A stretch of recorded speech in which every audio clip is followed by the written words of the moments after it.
Zəbur 145-ci məzmur. Davudun həmd nəğməsi.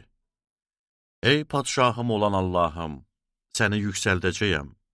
İsminə sonsuza qədər alqış eləyəcəyəm. Sənə hər gün alqış eləyəcəyəm.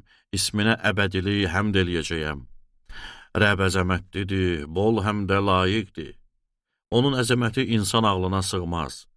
Əməllərin nəsildən nəslə qədər məd ediləcək. Qüdrətli işlərin bəyan ediləcək. Əzəmətindən, izzətindən, şərəfindən deyiləcək. Xariqəli işlərini dərindən düşünəcəyəm.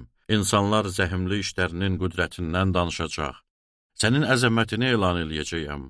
İnsanlar sənin bol xeyirxahlığını bəyan eləyəcəklər. Salihliyini məth eləyəcəklər. Rəbb lütfkar və rəhimlidir. Hədsiz səbirli və bol məhəbbətlidir. Rəbb hamıya xeyirxahlıq eləyər. Yaratdıqlarının hər birinə mərhəmət göstərər. Ya Rəbb, bütün yaratdıqların sənə şükür eləyəcək. Möminlərin sənə alqış eləyəcək. Padşahlığının əzəmətindən deyəcəklər, qüdrətindən danışacaqlar.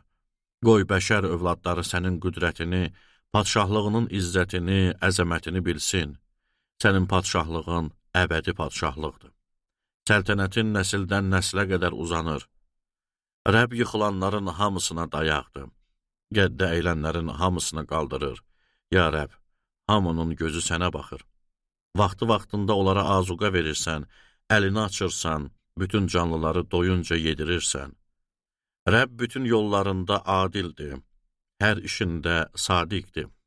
Rəbb onu çağıran bütün insanlara, onu silqürəkdən çağıran bütün insanlara yaxındır. Ondan qorxanları murada çatdırar. Fəryadlarına qulaq asıb onları qutarar. Rəbb onu sevənlərin hamısını hifz eləyər. Bütün pis adamlarınsa kökünü kəsər. Mənim dilim Rəbbə həmd oxuyacaq. Qoy onun müqəddəs isminə bütün bəşəriyyət əbədilik alqış eləsin.